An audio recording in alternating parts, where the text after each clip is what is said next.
Welcome to the Smash Masters podcast, hosted by Stefan Eschi and Nick Priest. This is where we dig into the auto body collision repair field and talk quality repair methods and how the industry is always changing. Buckle up, it gon' get bumpy. What's up? It's bumpy tonight, isn't it? It is very bumpy.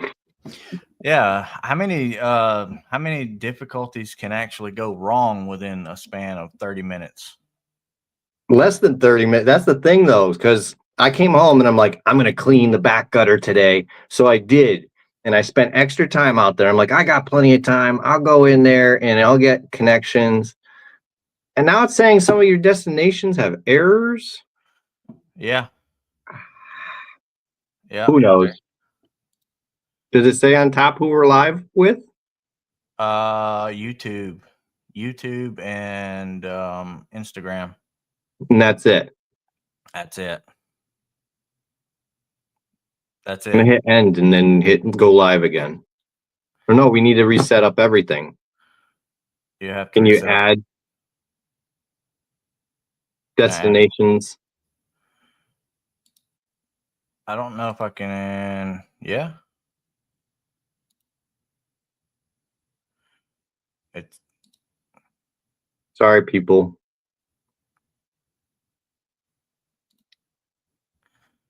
Yeah, we're gonna have to back out and do this again. I would be bad. Huh? Because it's not letting me. Says it's maybe on Facebook's end.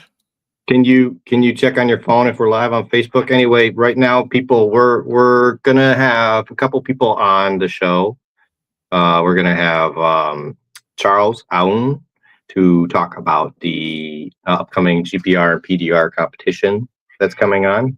That's a quick thing. If you got any questions, we can answer those. Not live? Yeah, it shows we're live. So we're live on Facebook. Okay. All right. So we're live. It shows it. So yeah, we're good. All right. So and then we're gonna have Ashleigh on. She posts as It'll Buff. And we've been meaning to have her on for a long time. She does some great content and clearly is a great writer. So it's something plenty to talk about there. I am on my cell phone tonight, so I cannot see comments. My PC decided to not connect to my camera, so wouldn't have been able to see me. And then my laptop decided to be slower than molasses. So the phone, it is. Gonna do my best. I hope you all can see and hear me. But I think I heard a boop that said Charles came in. Yep, Charles is in here. So bring him on? Why not? Let's bring him in. I got no information in front of me. What's up, Charles? How you doing? Charles. Good. We've had more complications than we can care to talk about right here, but we can still go through with stuff like Stefan said. He didn't have any information, or if you've given him anything, and I don't have it in front of me, so let's just go with it and see what you come up with. Yeah, how you doing, guys? Good. How are you? Good. Thank you for having me again on the show. So yeah, absolutely. Yes, it's a lot of stuff going on here. So first, I want to say thank you to Anson and Craig to bringing. When I told him about what I'm doing, he just stepped in and said, "Hey, we will back you up." So that is a great thing. So awesome. Yeah. Awesome. Yeah. I did see that announcement. I said that they're going to bring a whole bunch of tools and they're going to bring lights. So Yeah, he gonna have a booth here with us. So he gonna have one of the biggest booths in our competition, and beside the Camaro. So actually, Camaro providing all the glue pulling tabs and pullers and floor puller and all that. Anything you need for GPR and glue pull. Ansel will Ansel has a lot of stuff. So he's taking care of all the PDR stuff like a rod and stuff like that. So we have some here, but we're gonna have more stuff from him as well. So there Awesome. will be plenty of tools there for people to use. Yeah. Plenty of tools. So two big manufacturers in this industry. So actually, the competition is next door to my warehouse. So you, Oh, okay. yeah, so it's gonna be like when the kids go to Toys R Us. So it's Yeah. gonna be so you can have whatever you want during the repair. Okay. Sweet. Sweet. Awesome.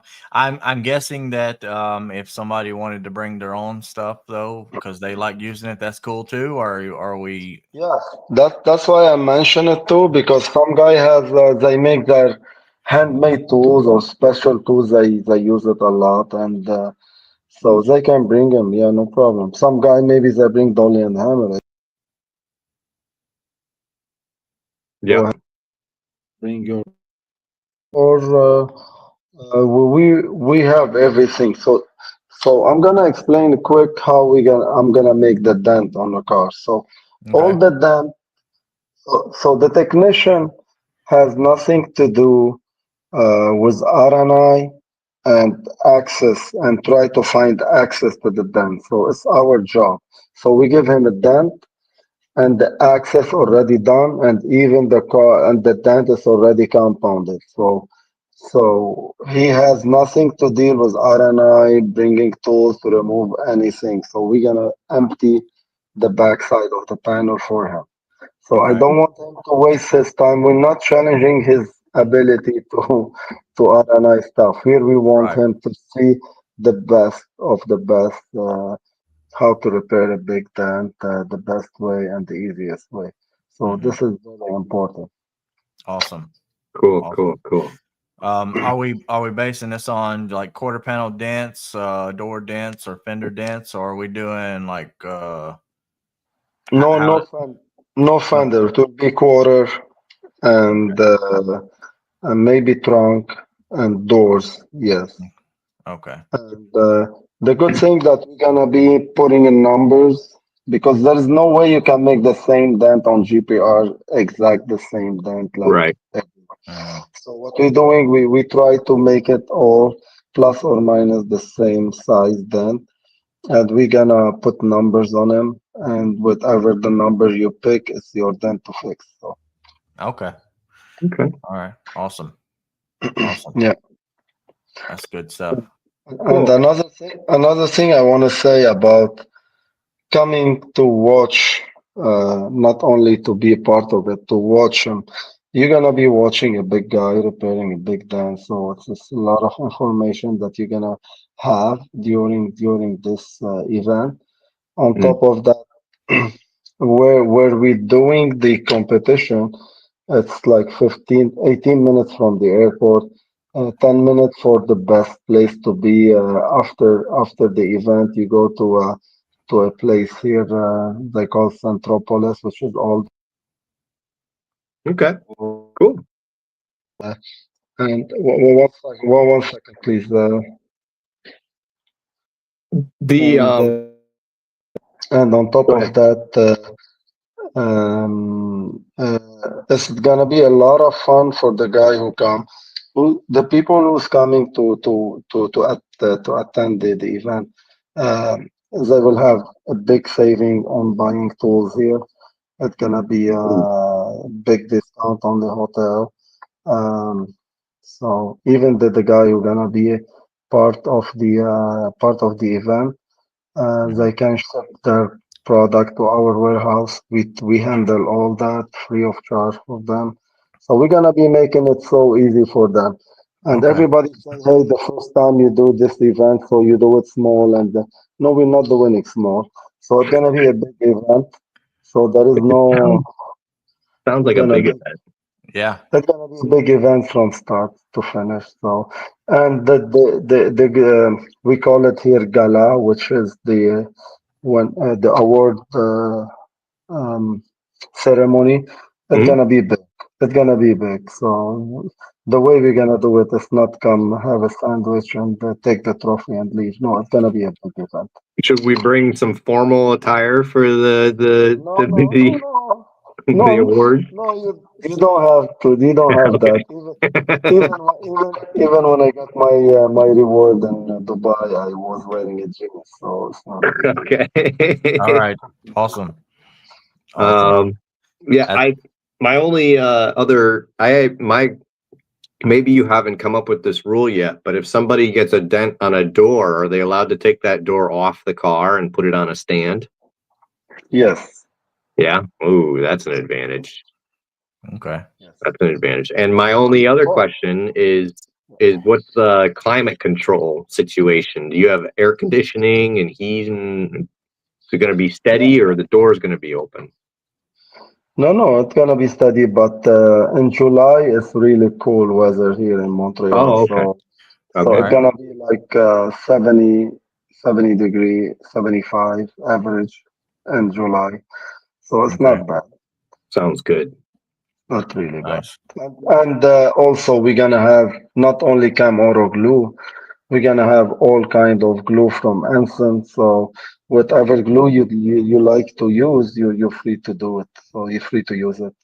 All right. So All you don't right. have to use our glue only. We have maybe 15 different brand of glue. So whatever glue you want, you can use. Awesome. Okay. Awesome. Good stuff. How are the contestants picked? Yes. Look back home. So uh, yeah.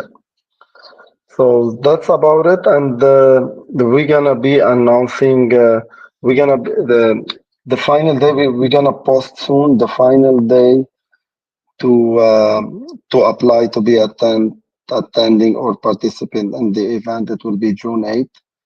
Okay. And so because in the beginning I said I want to leave it open all day, but so far we start receiving a lot of demand. So I don't know if we want to keep it the same amount of people who gonna be attending. Okay.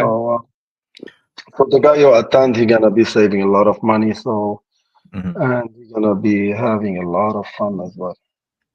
Cool. Awesome. It does sound like fun. That's why I put my name in as a contestant. Hopefully I can get an opportunity. How do people get picked to do the repairs? So after June 8th, we're gonna post all the name. We're gonna post all the name uh, on the social media, and each name has number next to it. So And we just go through and just pick who we think should be a good contestant. yes, Okay. yes. Okay. All right. Cool. That sounds awesome. Looks like Cool. it's going to be a lot of fun. Yeah. Yeah, yeah, All right. I'm looking forward to it. Yeah. yes, Either way, I'm gonna be there. So yes. You're that'll more be than fun. welcome. Nice. Yeah, and also we're gonna have the CBH. We're gonna have a floor pool. We're gonna have everything. Yeah. So So I can everything just that. load my trailer up and come up there and work, huh? Yep. Yeah, Come I on need up. some help. I need some help to make dance now. Right. Right. There you go. Yeah. Excellent. So, Well, and all right. yeah. I think that was all the questions. I didn't see any other questions. We covered all the bases that I saw on the Facebook questions. Some people were asking about tools and such and glues and stuff, and you covered all that. So Yes. Yes, definitely. Yeah. okay. Good stuff, Charles. Be Well, looking Thank forward you. to it.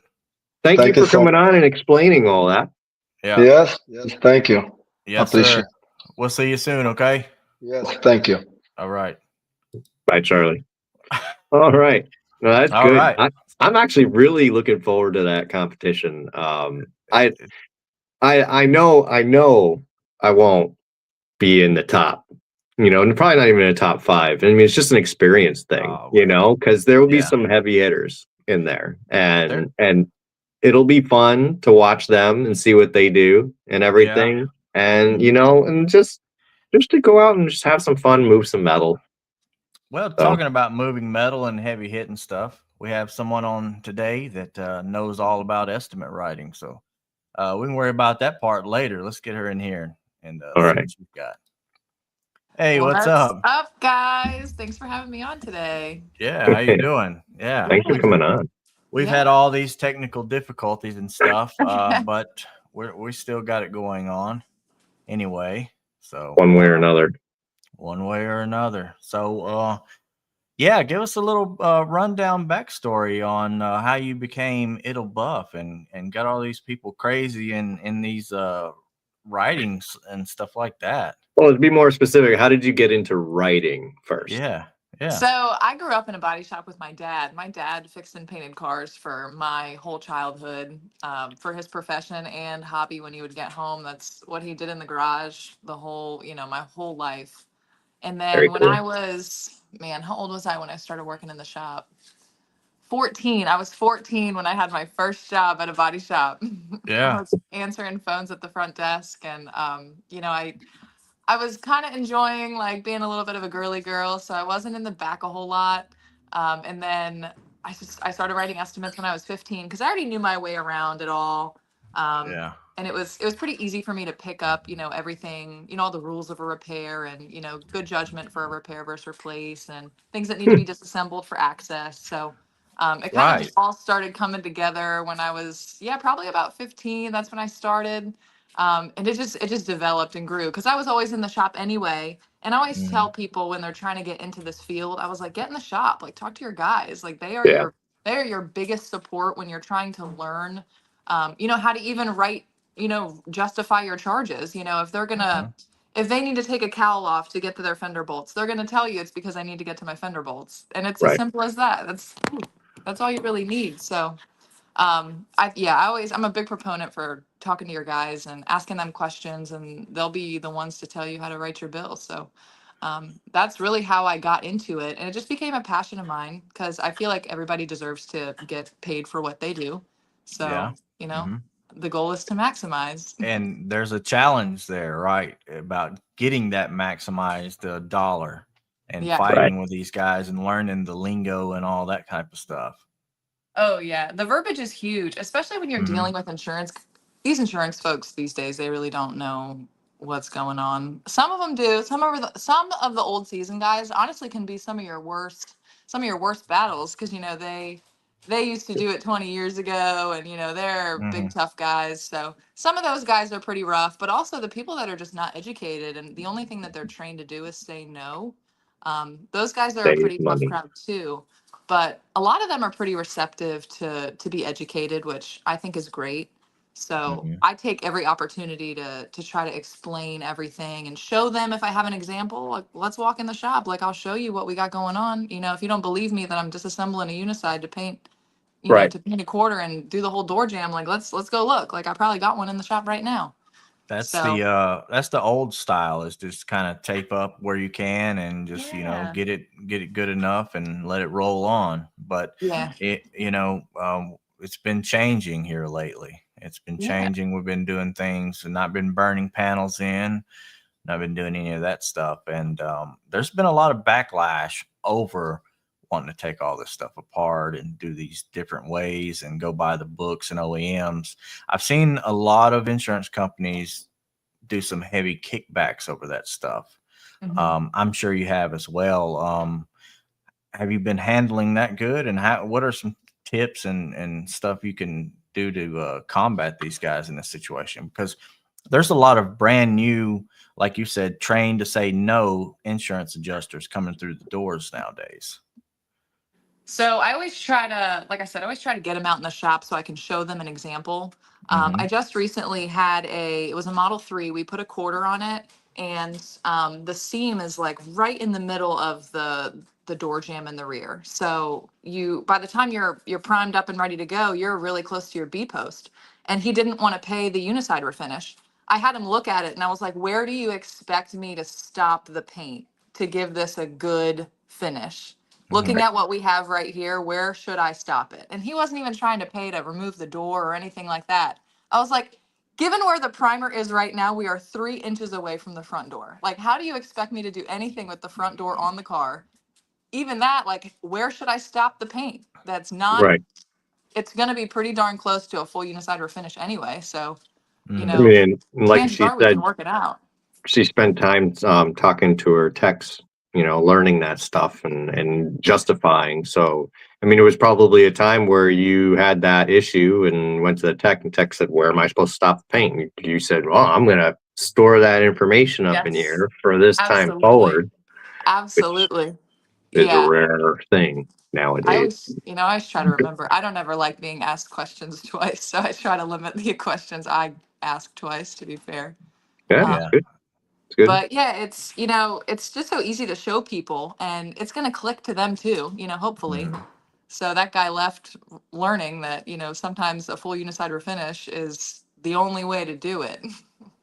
Yeah, I mean that's necessary in those situations. You have to do that. There's no way around it. I mean, Yeah, you can't just hard line no under a way. door. That's but there are people that want you to do stuff like that and make those type of repairs. And at There the are end of the people that day, will do that stuff, Yeah, there are. right? There are, and and that's the problem. that falls on the shop, not the insurance company, because if that stuff comes back, who are they going to look at?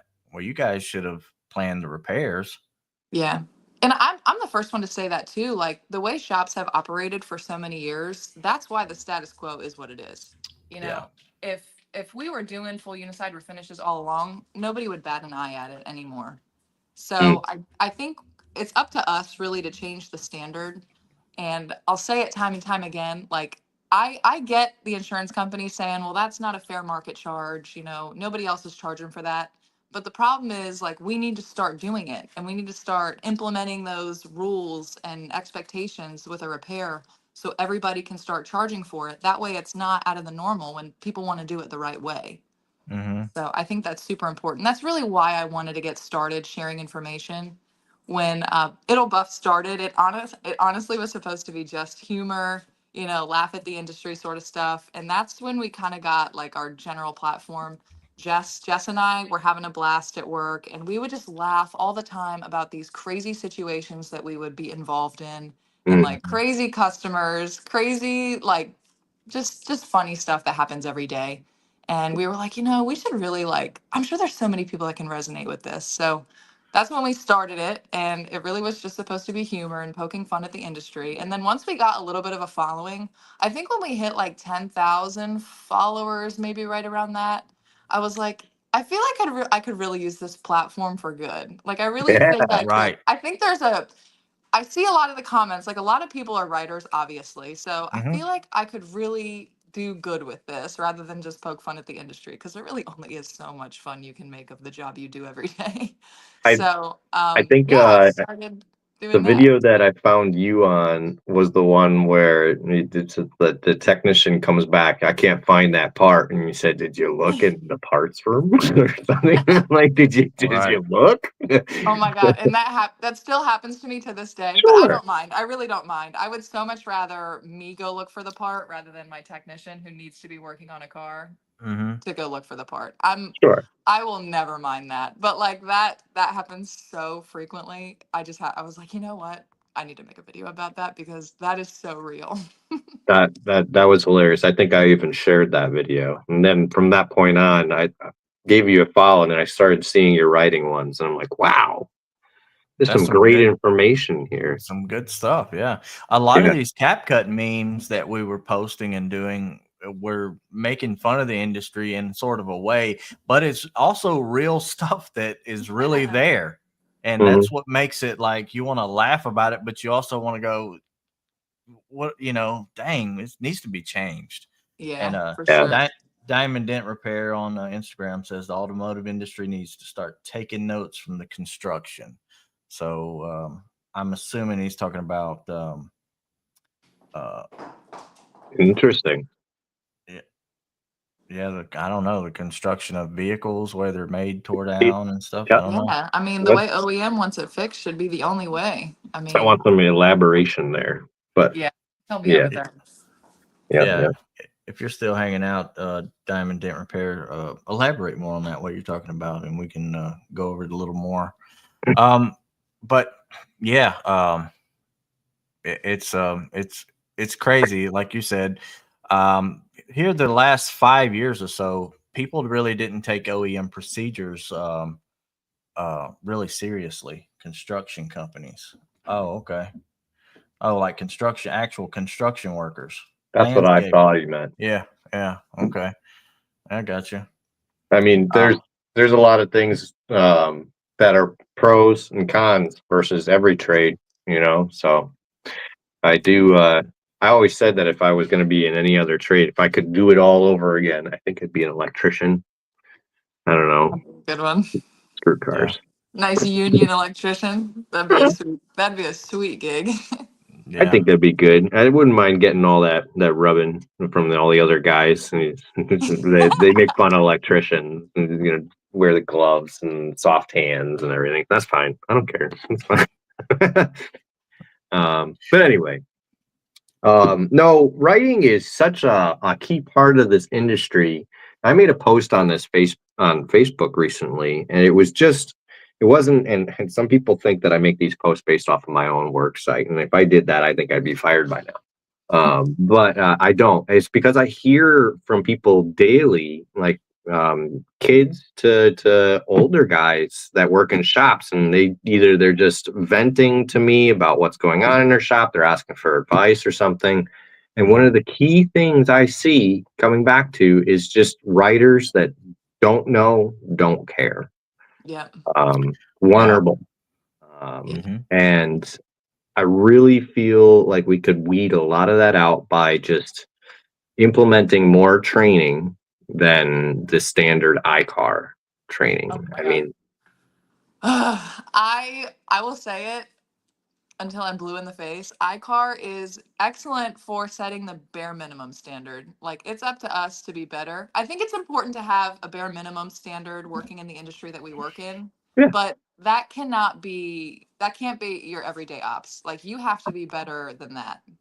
right. Yeah. You have to be, or else you're nobody, or else you're. And you know what is also frustrating about that too? The fact that insurance companies only require that Right. to be Mhm. any sort of certification. You know, that is their gold standard. The insurance company is iCar standard. So it just goes to show you how behind they are, you know, in just knowledge of the industry overall.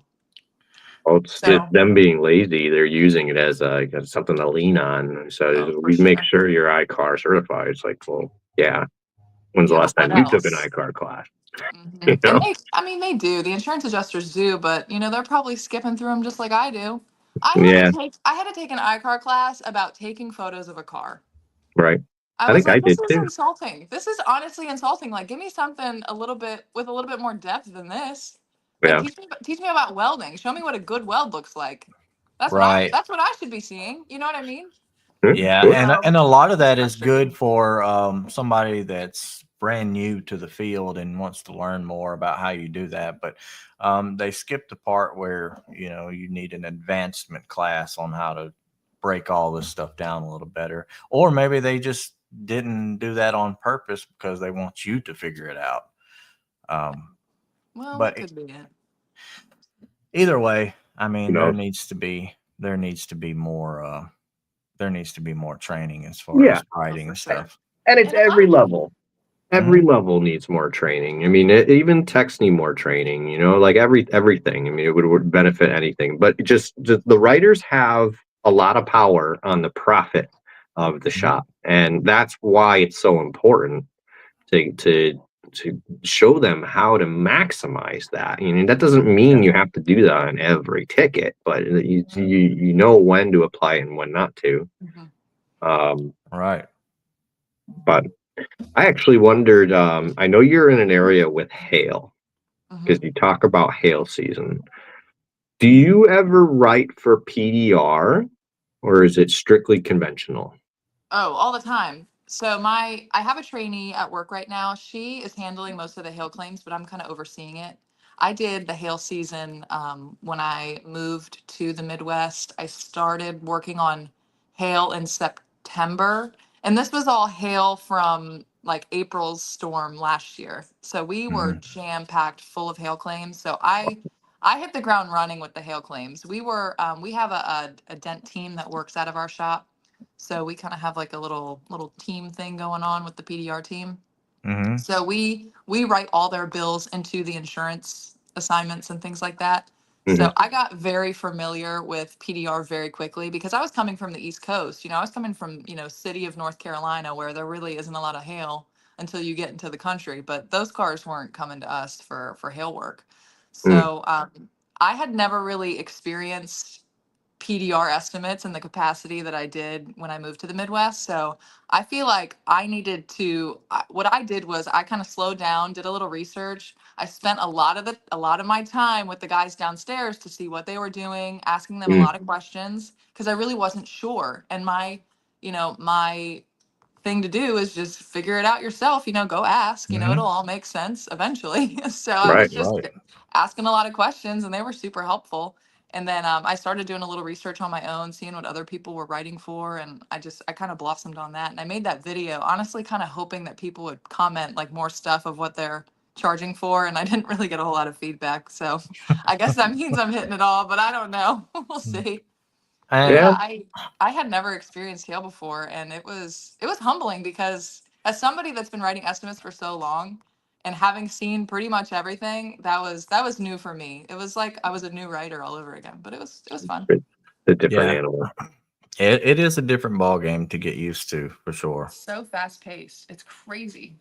Like these customers are dropping off expecting their car to be done in a day, and it's like, yeah, it's a possibility, but like, what if we break paint? Like, what if you need belt moldings? Like, what? Right. Slow down. Yeah. I mean, and once you get the car in and you get to looking over everything, there's obvious things and like belt moldings that you didn't see or glass trim that is dented that you need to replace. And you can't really get that on a initial scope through outside the estimate. One and done. Here you go. Let's bring it in and out.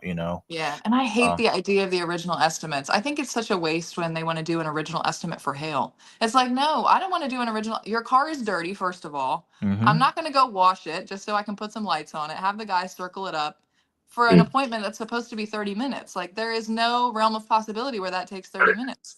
Like, just give me your keys. Let's get the car fixed. Like, I don't want to circle your car up just to have you drive away and risk that you're not even going to get your car fixed here. No. Right. Right. Yeah, because then people can, if their car's paid off and they're good to go, they're just gonna cash that baby in and see you later. Oh my God, these $10,000 hail claims. I got to be honest, if I got a $10,000 check coming to me with a little bit of hail damage, I'll be all right. I'm going on vacation. Hey, that's how what most everybody else people- thinks too. Yeah. Yeah. That's common thought. It's understandable. It's just it's tough to watch them when they later think they can get it fixed for like half of what they got from the insurance company, when what they got from the insurance company wouldn't even cover like a quarter of what it's going to cost to PDR a whole car. Yeah. But Yeah, and then you could find somebody that'll do it, but there's going to be holes drilled in every panel that you can see. Yep, Right. and it's probably not going to look too good either. So, And well as I do, insurance companies are banking on these people taking that first low ball check and going away and saying, "Hey, we paid you for this damage. What you done with it's your money, but we paid out on what we should have done." right. Yeah, that's the goal. I mean, I think it's only like 25% of all claims get fixed. That's such a low Wow. number. That's such a low number when you think about, you guys have seen a photo estimate from an insurance company and how awful they are. Yeah. 75% of people are thinking that's a payday. Right. Yeah. So it's sad for us, especially because work is slow for a majority of people right now. I think hail honestly is the only thing keeping us afloat at the moment. Really? Like, collision work is pretty slow overall.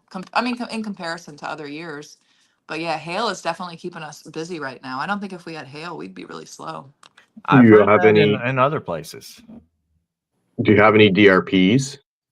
Yeah, we're trying to get off DRPs. That's really why I moved to the Midwest. My company the company I work for. The goal is to get them all off DRP and all independent. They want to be OEM certified. That's the goal, which I really support. I really support that movement. Charging for what you're doing and getting paid for what you're doing, I think it should be the goal.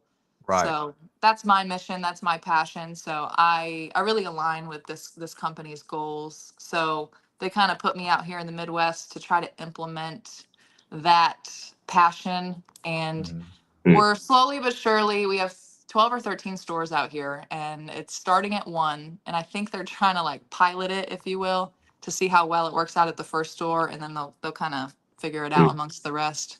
So we're clearing off DRPs right now, but yeah, for now we do have DRPs, and we're kind of in this like middle ground where we're like half DRP, half independent, which is honestly, it makes it so crazy because it's really hard to keep up with the paperwork, especially, the DRP you can just go ahead and fix, and the other guys you got to wait and hold up. Somebody's got to. That also makes it hard when you're negotiating bills too, because some adjuster could come out and see that you're like a State Farm DRP for example, and they're like, oh well, you're taking their rate, so you should be fine getting my, however many dollars an hour. So it does make it challenging. But at the end of the day, as long as you can prove what you're doing and show that you're doing a good job, I don't think you should have any issues getting paid for what you're doing. And just having the guts to fight for it. Like, I will take 2 to 3 weeks to do a negotiation sometimes. And that's why it's so important to qualify your customer before you even get started. Because you got to let them know, like, we are not going to start repairs until we have an agreed repair price. We cannot reassemble your car in the meantime unless you absolutely decline repairs. Right. Once it's apart, process has started. Hey, Bruce? Yep, I think she froze. Dun, dun, dun. That's added to the things wrong today. Tonight's technical difficulties. That is, it's been. I'm at 6% battery, so it's been there for a while. So who knows? I might dip out too. Well, while we're waiting on her to boot back up, she was talking about the negotiations and stuff, and companies going from DRPs to OEM. I've been seeing more people scrap DRPs and going to OEMs in my area in the South. What about yours in your area? Do you see anything like that, or are the guys' shops pretty much DRP related? They're mostly DRP. The important thing is to not have a bad DRP contract. And I think all the shops in this area learned that lesson the hard way with the probably mostly the Geico ARX program. I don't mean to slander anything. It's just a very tough program to keep the Geico people happy while doing it. And the profit margins are tough. So a lot of people end up giving up on that program. Because they want you to take losses in every aspect of the repair and just say, well, I can't comment to the specifics of it. I just know I've been in 3 or 4 shops that have had that program and decided to discontinue the program. But at the same time, all these shops had others. She says internet troubles, resetting router. She's coming. Yeah, that's all good. Go. You're back? Yep. Okay. You're back. All right. Sorry about that. No problem. Sorry about Hey, we added that to the right. Just as I was saying, wow, I had a pretty seamless entry. Everything was going so good. Man. Where were we? Well, I'm a little flustered. Well, you look like you had something, Stefan. What do you got? Nope. We were just talking about getting things approved.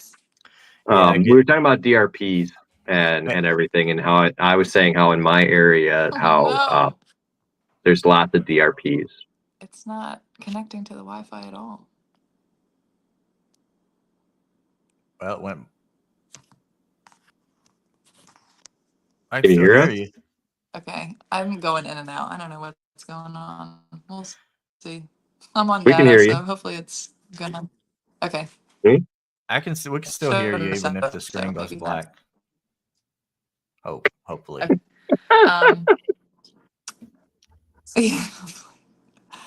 So I think I was talking about qualifying customer. Yeah. So I always tell all my customers, this is going to be a process. If it's a non-DRP, we try to do a consultation like before the car is even on the property, or if the car is on the property, like make sure they know in advance that if they are not comfortable with how this process sounds, we don't need to get started, because what happens is you go ahead and you start the repair, and then once they're already in their rental, and they've probably already been in the rental for a week or 2 weeks if it was a tow-in, because you got time to Mhm. to get it in the shop and process it. You call them and say, Right. yeah, it's going to be another month. They're like panicking because they got 30 days of coverage. So the idea is not to make your customer feel like they're backed into a corner. Make sure they are fully aware, educate them on the process, the risks of, listening to your insurance company and doing what they say. It may leave you unsatisfied with your repair, or, a not up to par repair. The Mm. goal is to fix the car OEM standard, as if it was to go back to the factory for a repair, Mm. how it would come back to you, the condition. That's the goal. So educate your customer on the importance of that, the safety. That's how. Yes. Just Most of the another. time. Yeah, what's that? There, Sorry, you you're froze back. up for a You second froze there. up. Oh no, You're good now. we're good. Okay. Yep. But yeah, Yeah. just emphasize the importance of a high quality repair and Yeah. OEM parts, and how that actually will help streamline the process. Not having to deal with the aftermarket junk, going back and Mm. forth with used parts. It's going to help streamline the repair process once we are finally able to get started. Most of the Mm. time, no matter what the job is, it's pretty uncommon that a repair takes more than 3 weeks. Like once you have everything you need, even if it's a frame rail replacement, like you can probably get it done. Once you Yep. have all your parts, 3 weeks is about fair. Yep. Yeah. So I always say that too. Like once we have everything we need, the approvals, it's probably going to be 2 to 3 weeks. We'll keep you posted. Yep. So a That's lot a of the good. customers are okay with that too. That's a good ballpark. I like to quote, and this is more for the front end, or as a business owner, as a PDR business owner, I use this, and people say, "How long is this going to take?" And I said, "Well, I think it's going to take this long, but my number one goal is to make sure the repair is just right. Yeah. Way more important than the amount of time it's going to take." And then right away, usually I get a response from people. They go, "Oh, no problem. Yeah, take as long as you need, Yeah. and Yeah. so, and that alleviates a lot of stress off of me, because Yeah. as soon as they ask how long is it's going to take, I'm thinking, oh no, they want it done quick. Yeah, they're Yeah. gonna strap uh, you to a timeline for sure. We don't yeah, like that. Yeah, not and Yeah. at the all. the the ones that really get you are the people that are like, oh yeah, no, take your time, yada yada, and then they're calling you every other day, like, hey, The is my next car done day. yet? Yeah. And I was like, I thought you told me to take my time. I'm gonna take my time. Yeah. yeah, and those type of people, like you said, you can go over with them the process that you use front to back, and a lot of times they still haven't processed what you've told them. Hey, we have to do it this way, and we have to do it that way. Or your insurance company only wants to buy this, and we have to do this because OEM and all that, and they're just sitting there like, I just want my car back because I'm trying to go to the beach in 2 weeks. I don't care about none of that.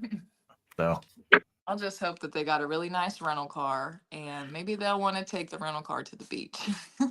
right, right. But I don't know if you've had to deal with that, but a lot of the people, even in non-drive vehicles, they'll go ahead and get the rental car, knowing they can drive their other car and just be driving that one around. Yeah, that does happen every now and again. They won't We'll pick up see their on the. car. Or Yeah. that too. Oh, I actually had a lady that I was talking to today. She goes, "Well, I think I want to take my rental car on my Memorial Day vacation." And I was like, "Ma'am, that's in 2 weeks, and your car is going to be done in a couple days." I was like, "Yeah, you probably can't do that." Yeah, right, Yeah. right. That ain't gonna work. It's wild out here, and you know what that says? Uh-oh. That really that says that uh we haven't really educated the actual customer who comes into the body shop every day of how this process works. You go into to a doctor's office, and that you're going to be paying this amount for this and that, and they're going to tell you up front whatever, and then you're out. But Mhm. people they don't really go get in wrecks very often. Most people once or twice in maybe a lifetime. So Yeah. Right. it's I feel like as a whole in the industry, we kind of have to be better about showing people how the process is and what they should do. And I get caught up on this. I know Stefan does, but when I do PDR work, I'm doing PDR work and my videos are based towards other PDR guys. Like, hey, look at the dent that I fixed over here. When in reality, it should be the customer base. Like, this is how I process this in order to get this dent from looking like this to looking like that. And I'm going to slowly start changing my process and video format up to more educate like that. But I really think all of us could really help out in that. I know you've been a big part of it and Stefan has, but I'm just talking about the industry as a whole. Oh, for sure. Yeah. Yeah. Yeah, and I honestly love it when a customer comes by so they can check on their car, because I think they don't understand the severity of what we do until they go in the shop and see their car like completely dismantled. You know, they don't understand. It's not just popping the dent out. It's not just fixing a scratch. Like they don't it doesn't click to them until they see their car completely disassembled and, parts off, and, Well, things these are are magic boxes that everywhere. we jump in and go down the Yeah. road in, These So crazy like, metal cages on wheels, right. No, I mean, I just was in a customer's driveway last weekend, and all I did was take the fender shield off so I could stick the PDR tool behind their fender. And he's like, "Oh man, you got that all apart!" Like, it's a You don't sight shield. know. What are you talking about, Like, buddy? who's Oh my. forklift? Yeah. Well, that, and on your guys' side, like the PDR side, the customers don't understand the skill and the tenure it takes to get there. No. Like No. it's easy for them to see a video on YouTube or Facebook Reels about somebody popping a dent out, and it really does look like they're popping a dent out. But all the setup, the tooling, the skill, and the time it actually is taking to do that, they're not even thinking about that. They're just like, oh wow, this guy popped a dent out in 5 seconds. Why can't you do that? And I have to Yeah. explain to Right. them, it's like that takes a lot of skill and a lot of money and tools. Not everybody can do that.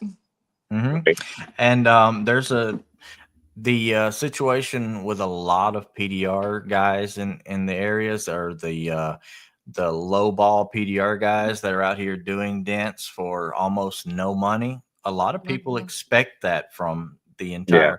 entire base. And if everybody would just get on the same page and like, this is what it cost to repair this, whether it be conventional or PDR, this is what it costs.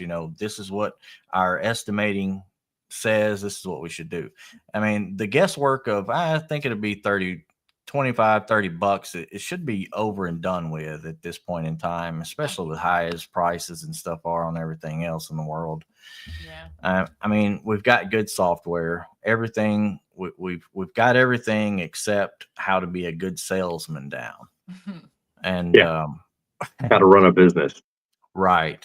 So yeah, that's one thing that needs to be classed on itself, I think. But yeah, back to conventional stuff and teaching customers.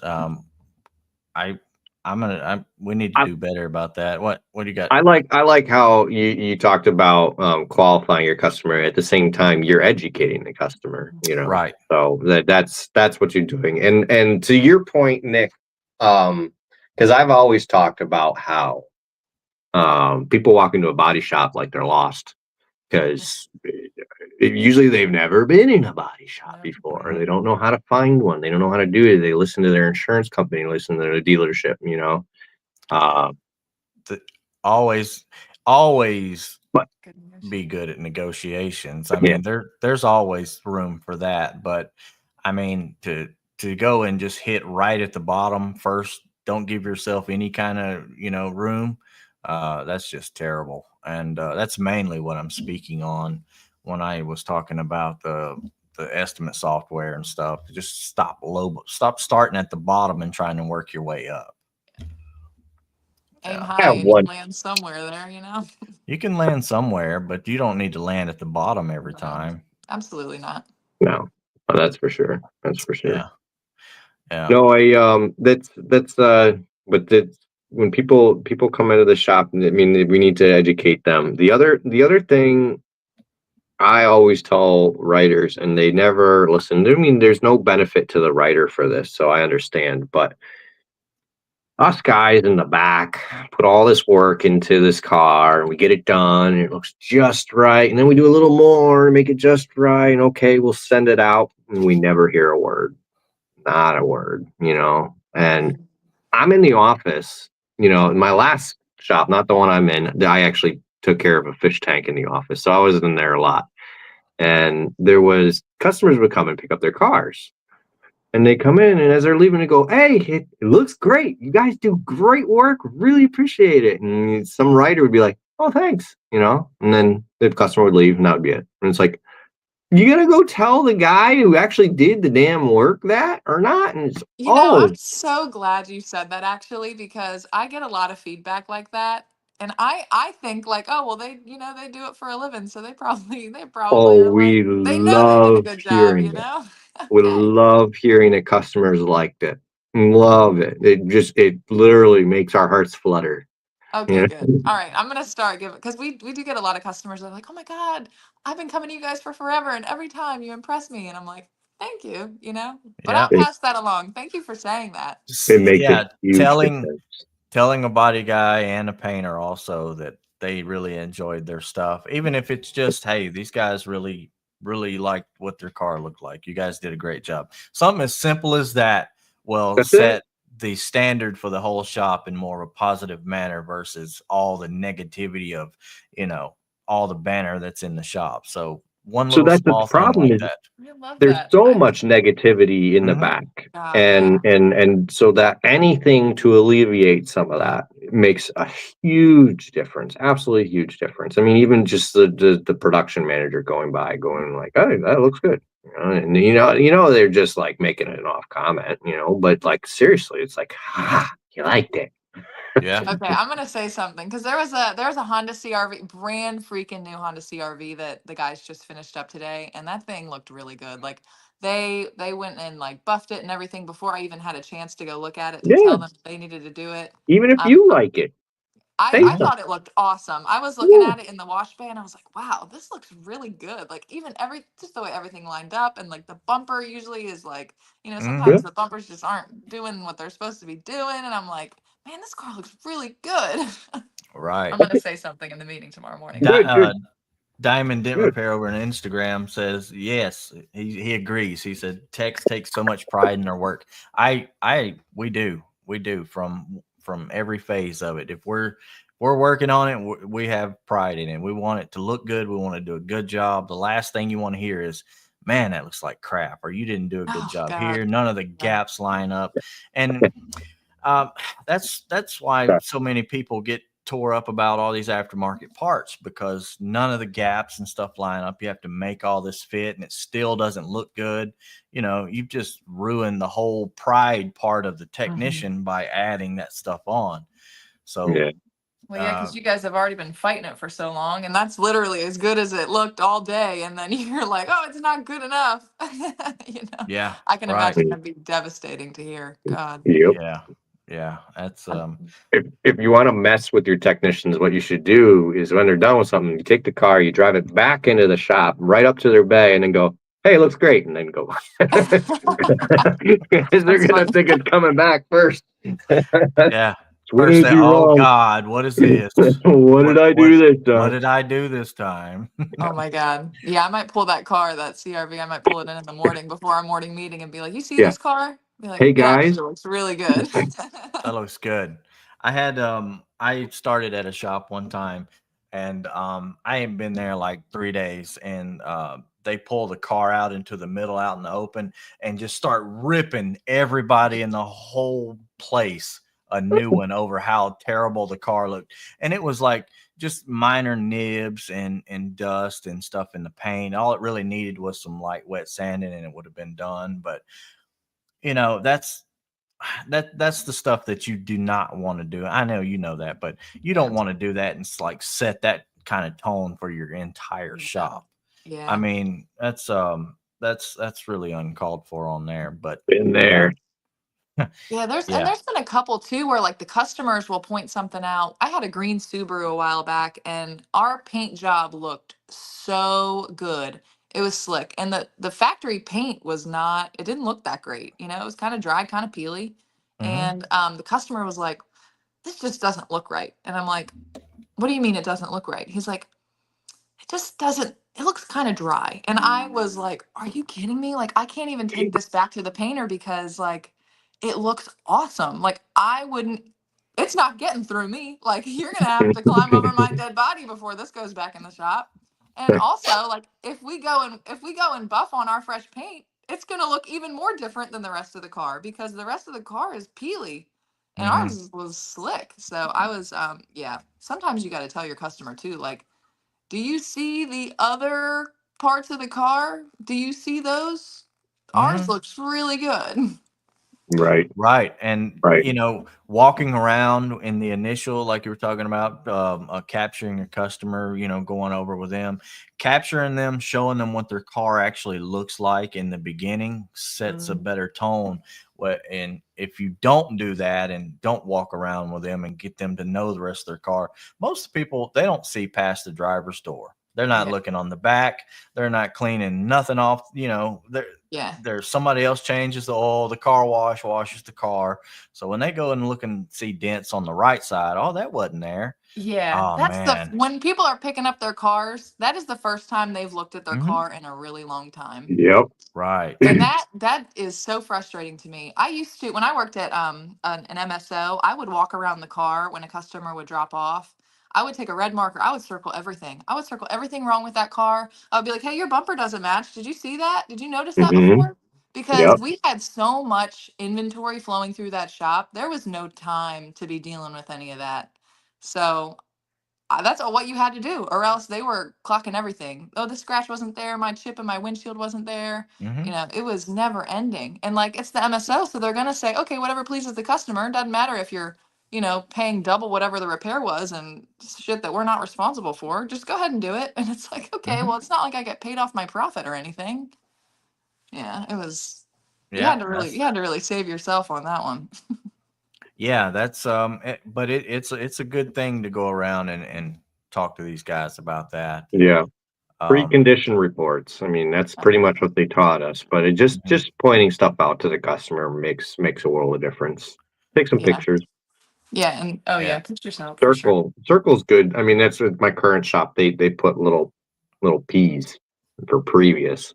I'm like, well, that's an interesting choice, but okay, whatever works. So there's the car's just covered in little P's. Little Pete. Yeah, it's weird, but it's all right. That works, you know, as That long as you're works. getting it done. Yeah. Before we're done here, I have a question for you. It's usually a question I ask most of my writers when they start working with me. So it's like my test. oh. Oh boy.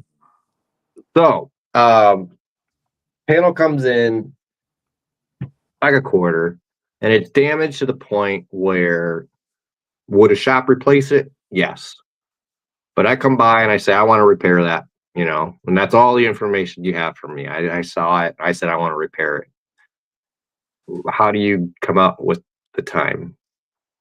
Well, I'm first of all going to make sure it's not like a situation where your adhesive might be split and it might not be a good repair. But I'm assuming that Good. you're already Good. looked at that and you've decided it would be a Yes. repairable panel. Yeah. That's on me on my shop. Yeah. I mean, minimum is going to be what the replacement time is. Okay. That's your Here we Yeah, I mean, go. if you're saving the panel from replacement, you should be able to get paid your replacement time Well, for sure. replacement time being what though? Like if it's a quarter replacement is usually like the book time is usually like 18 to 24 hours. Like you gotta you're clocking on top of that obviously if you're fixing it, but that's Oh, where you start. That's where you start at your labor time. you take the cost of the quarter into effect too? Yeah, I mean, there is something to be said though. Like if your panel replacement time is 22 hours, let's say, and your quarter's $1,000, like I can't be writing, 40 Not the hours on a full. quarter. So like Not the there's full. yeah. But So you yeah, know, of course. you get I'm where making I'm sure it's going with that. yeah, I'm making sure it's, still something that can slide through, but it's it's Mhm. gonna have some heavy time on it for sure. You're I think not if you scared of writing 36 oh no hours way. on something? If it's a fender, if you're saving a fender from replacement, I'm taking the fact that we're saving a door blend, we're saving a potential hood blend, all the extra disassembly. Like I'm That's clocking a good all that writer. when I'm doing when I'm doing all my repair times. Okay, Yeah. yeah, sure, the fender's only $400, but we can fix it, and Right. it might take 9 hours, but it's worth it because you see, this is this belt molding's gonna break. This door's got a lower molding on it. It's one time use. Let's start thinking about why it's cost effective. That's good. I mean, honestly, I can't tell you how many writers I've worked with that I had to teach all that to, and then even after I did, they refused to use that knowledge. I can't write more than 8 hours. They'll red Mhm. flag it. It's not about what you're spending. It's about what you're saving. Come I on. know. Right. Power of the pen. Yes, absolutely. This is where the profit's made, and they wonder why I have a bad attitude. I use that It. all Oh, the time with PDR. Like our guys will ask for an off matrix PDR on a hood, and I'm like, yeah, let's do it. Like, yeah, I'm considering the fender blends, and I'm considering, like all the disassembly we're gonna do to the front end. Like, yeah, let's PDR that hood. yeah, Yeah. Right. that's good. Um, Most of the time, those guys that you're talking about with the 8 9 hours, those are the ones that have been capped by a DRP contract, and they can't Yeah, get any more than that anyway. right. And they don't really know, hey, I can go beyond this. And social media has taught me that there's a ton of body shops out there still that are writing really, really low times on Yeah, Oh repairs my God, still. yeah. yep. Still. I had an instance, a friend of mine had a little fender bender and they had to pay for it. And I looked at the estimate that the shop gave them and I was like, this is a terrible estimate. And I hope that they don't charge you anymore because you're my friend. But also, like, if they come back and decide to charge you more, like, expect double because this estimate is bare bones. It was a quarter repair and they didn't even write to blend the rocker, blend the roof rail, none of the D trims. It was just repair quarter, repair bumper. That is it. Mm-hmm. Yep. I was like, Seen that. this is crazy. Yep. So Yeah. they'll get away with it. That's the Yeah. problem. And that's what I'm fighting against. Right. This is what the insurance company expects to say, to see every time. And that's what they want to pay because this is what people are asking for. It's really, Mm-hmm. I'm going to just keep making the videos. I'm going to just keep doing what I can do. Good. Yeah, Good. there's a lot of people that love your videos. Actually, they really do. A lot of PDR guys too are really interested in it. And if we wouldn't have had all this whatever we've got going on Facebook and the other stuff, we would have Yeah. had way more comments and interactions on it. So we will we'll kind of redo this in a more in-depth uh, video again in the future so we can get more interaction. I don't know what happened today, all this Who crazy knows? But crazy so stuff, but yeah, I mean, maybe we'll have you on again, like in a year or so, or something like that. So just, but the recording will be out there, and the we'll post recording's it. still out there. But But yeah, yeah. something's going on. No, there's definitely a lot of people. I noticed a lot of people that I interact with in the PDR community follow you on Mm. TikTok. So I have one more question on that. You do that channel with somebody else, you said? Yeah, so Jess, she does more of the humor stuff because I told her I Okay. was like, I think I kind of want to lean towards the educational side, and she pops on every now and again. But she just took over the store that she was, that we were working at. So, Yep. she only gets on there every couple months whenever she can make time. But she tries to put in her effort. Yeah, she's And Jess. That's and she's a Jess. writer.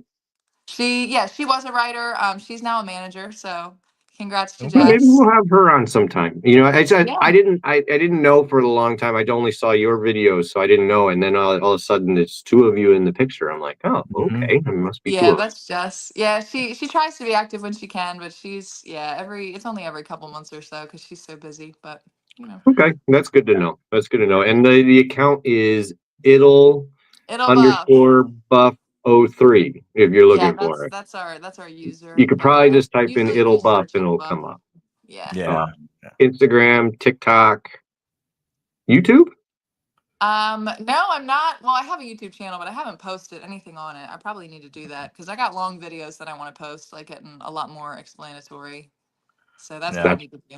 Because that's TikTok, where the money is. you only get like a minute or two to really capture the people's attention, and Instagram Reels. It's so hard to get a following on Instagram, and I don't know why. It's the algorithm, I guess, but It, I don't know it is. either. It is. it's impossible. It's incredibly difficult. Yep. I don't know. But I will YouTube's tell even you, harder.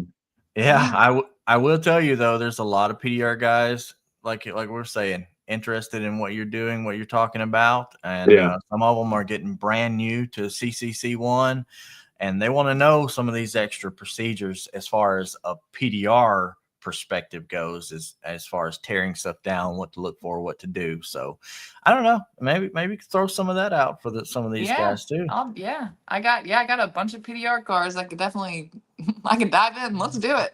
Yeah, You'll get a lot of attention that way for sure. you absolutely will. 100%. Thanks, guys. I appreciate it. Those Well, videos will be coming soon. Well, thanks for coming on. I mean, this Yeah. is despite having to stare at a small screen this time.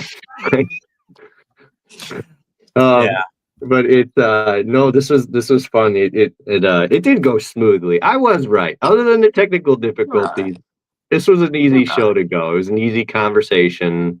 So Yeah. it's Well, thanks, guys. I had really fun appreciate talking it. to you guys. Nice Good. to virtually meet both of you. Yeah, you too. Hopefully meet you at some trade show someday. We'll see. Yeah, I'm planning on being at SEMA this year, so let's We're do not. it. Oh, we're not going No, to you see guys him. are not. No, Bummer. we went last year, and I went the last 2 years. yeah. I'm Too much. Zimaed out for a I while. heard it's too much. It's a lot. It's a lot. It's a lot. I You have should never go. been, so I want to go. You should go. Have a blast. It's you're not going to see it all. Wear some comfortable shoes.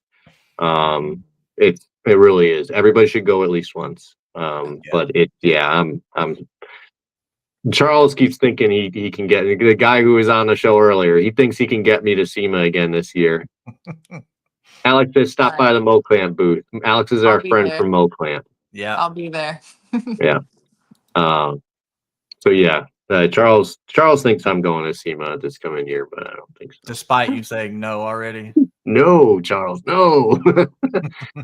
All right. Well, we'll let you go. Actually, don't go anywhere. So we're gonna sign off, and then we'll say our goodbyes after. Okay. All right. So everybody, thanks for watching. Thanks for commenting, following. We're on all the platforms. I'm just gonna let it go. That's good enough for me. It's good enough. Yeah, we're here. See you guys. Bye. Bye-bye. Hit end, Nick. I did. Hit the other button too. And we're live.